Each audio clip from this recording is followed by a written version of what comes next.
శ్రీమాత్రే నమ. జై గురు దత్తాత్రేయ నమ. ఈ వీడియోలో మనం కుంభరాశి వారికి ఫిబ్రవరి 1వ తారీఖు నుంచి 15 మధ్యలో జరగబోయే వారఫలాలు పరిశీలించినప్పుడు కుంభరాశి వారికి 12వ స్థానంలో 4 గ్రహాలు ఏర్పడడం జరిగింది. 2వ స్థానంలో శని భగవానుడు, ఇంకా వీళ్ళు ఏలినాడు శని ప్రభావంలో ఉన్నారు. ఇప్పుడు విచిత్రంగా ఏమైందంటే కుంభరాశి 2 పాపగ్రహాల మధ్య పడడం జరిగింది. శని కుజుల మధ్య అనుకోవచ్చు. ఈ విధంగా ఈ కుంభరాశి వారికి ఈ పాపకర్తార యోగం, ఒక బంధన యోగం ఏర్పడింది. అంటే ఏదైనా కొన్ని అటాచ్మెంట్స్, కొన్ని బంధాలు జాతకుడికి ఇబ్బంది పెడుతుంటాయి. అలాగే ఆరోగ్యపరంగా కూడా అంటే వాళ్ళ యొక్క ఏజ్ని బట్టి కొన్ని అనుకోని వ్యాధులు రావడం కానీ, దీర్ఘకాలికంగా ఉన్నటువంటి గుప్త వ్యాధులు లాంటివి బయటపడటం కానీ జరుగుతూ ఉంటాయి.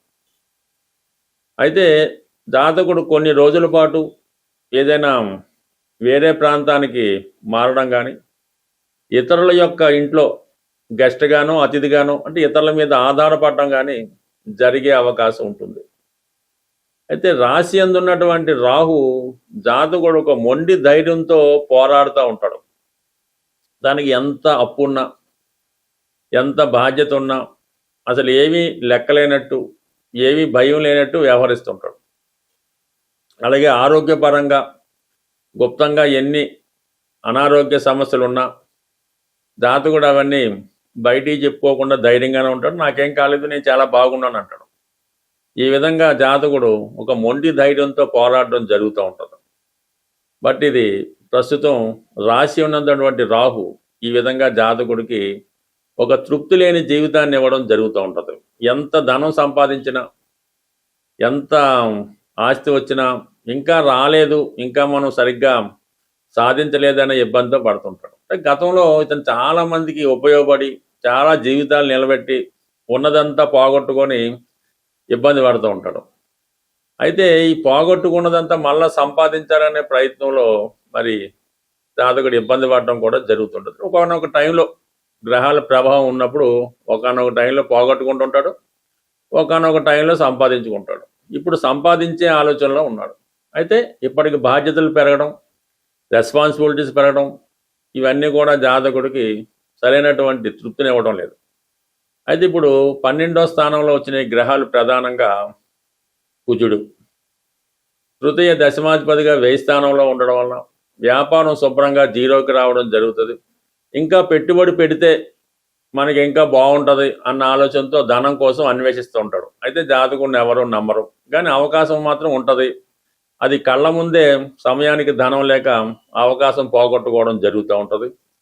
అలాగే కొంత సెల్ఫ్ మిస్టేక్స్ వల్ల, ఇతరులను నమ్మడం వల్ల, దగ్గర బంధువుల వల్ల నష్టపోవడం జరుగుతూ ఉంటుంది. ఈ కారణం వల్ల కొంత స్థిరాస్తి కూడా పోవడం జరుగుతూ ఉంటుంది.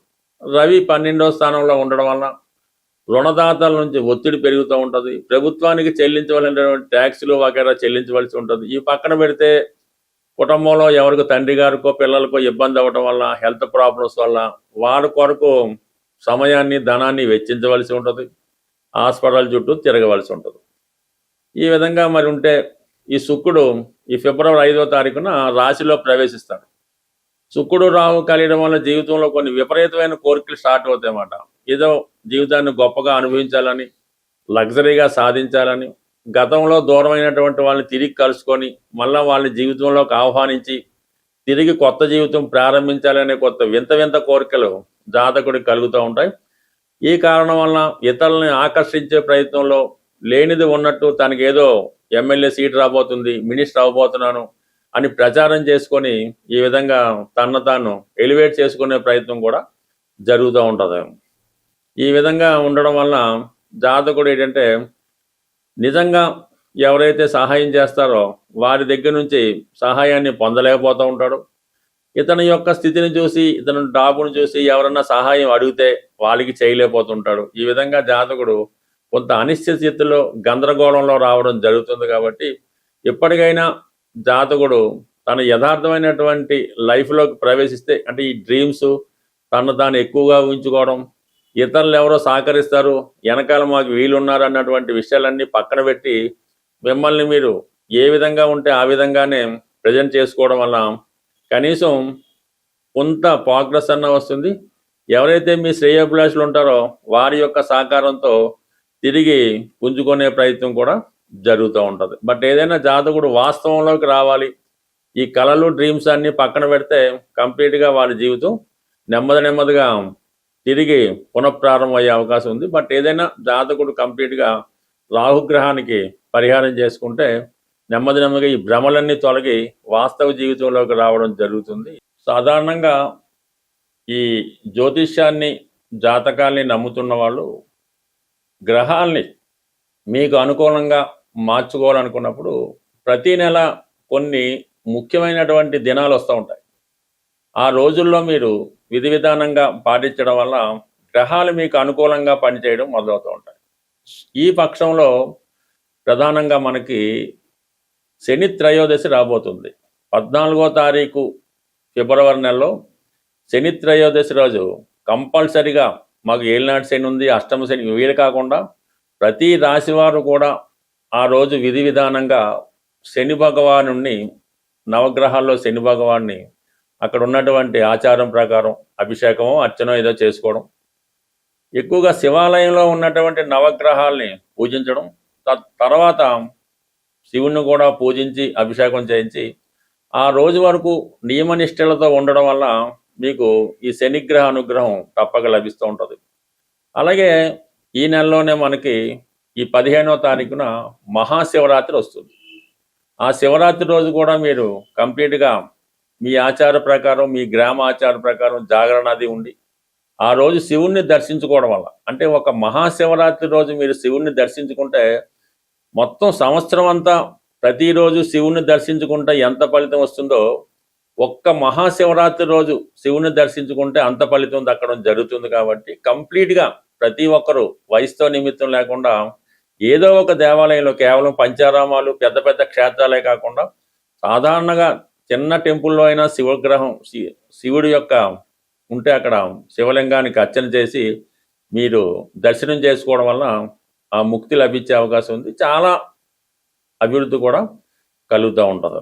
ఇక ప్రధానంగా ఇంకా సంకటార చతుర్థి ఫిబ్రవరి 5వ తారీఖున ప్రధానంగా ఈ నెల మొదట్లోనే వస్తుంది. కాబట్టి ఆ రోజు విధి విధానంగా వినాయకుడిని అర్చించడం వల్ల, సంకటనాశన గణేష్ స్తోత్ర పారాయణ వల్ల, ఏదైనా ఈ విధంగా వస్తున్నటువంటి ప్రతి నెలలో సంకటార చతుర్థి, మాస శివరాత్రి ఇవన్నీ చేసుకోవడం వల్ల కంప్లీట్గా మీకు గ్రహాలు మీకు అనుకూలంగా పనిచేస్తూ జరుగుతుంటాయి. అవి మీకు అనుకూలంగా మారి మీ అభివృద్ధికి కారణమవుతూ ఉంటాయి. స్వస్తి. సాధారణంగా ఈ జ్యోతిష్యాన్ని, జాతకాల్ని నమ్ముతున్న వాళ్ళు గ్రహాల్ని మీకు అనుకూలంగా మార్చుకోవాలనుకున్నప్పుడు ప్రతి నెల కొన్ని ముఖ్యమైనటువంటి దినాలు వస్తూ ఉంటాయి. ఆ రోజుల్లో మీరు విధి విధానంగా పాటించడం వల్ల గ్రహాలు మీకు అనుకూలంగా పనిచేయడం మొదలవుతూ ఉంటాయి. ఈ పక్షంలో ప్రధానంగా మనకి శని త్రయోదశి రాబోతుంది. 14వ తారీఖు ఫిబ్రవరి నెలలో శని త్రయోదశి రోజు కంపల్సరిగా మాకు ఏలినాటి శని ఉంది, అష్టమ శని, వీలు కాకుండా ప్రతి రాశివారు కూడా ఆ రోజు విధి విధానంగా శని భగవానుణ్ణి, నవగ్రహాల్లో శని భగవాన్ని అక్కడ ఉన్నటువంటి ఆచారం ప్రకారం అభిషేకమో అర్చనో ఏదో చేసుకోవడం, ఎక్కువగా శివాలయంలో ఉన్నటువంటి నవగ్రహాల్ని పూజించడం, తర్వాత శివుణ్ణి కూడా పూజించి అభిషేకం చేయించి ఆ రోజు వరకు నియమనిష్టలతో ఉండడం వల్ల మీకు ఈ శనిగ్రహ అనుగ్రహం తప్పక లభిస్తూ ఉంటుంది. అలాగే ఈ నెలలోనే మనకి ఈ 15వ తారీఖున మహాశివరాత్రి వస్తుంది.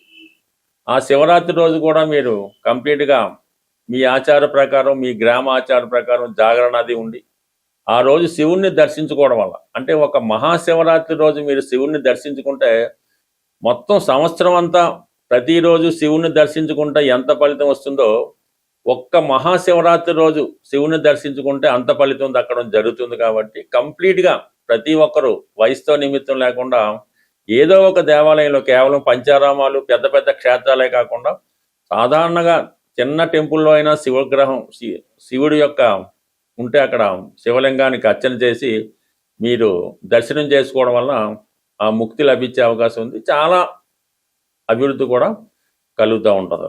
ఇక ప్రధానంగా ఇంకా సంకటహర చతుర్థి ఫిబ్రవరి 5వ తారీఖున ప్రధానంగా ఈ నెల మొదట్లోనే వస్తుంది కాబట్టి ఆ రోజు విధి విధానంగా వినాయకుడిని అర్చించడం వల్ల, సంకటనాశన గణేష్ స్తోత్ర పారాయణ వల్ల ఏదైనా ఈ విధంగా వస్తున్నటువంటి ప్రతి నెలలో సంకటహర చతుర్థి, మాస శివరాత్రి ఇవన్నీ చేసుకోవడం వల్ల కంప్లీట్గా మీకు గ్రహాలు మీకు అనుకూలంగా పనిచేస్తూ జరుగుతుంటాయి. అవి మీకు అనుకూలంగా మారి మీ అభివృద్ధికి కారణమవుతూ ఉంటాయి. స్వస్తి.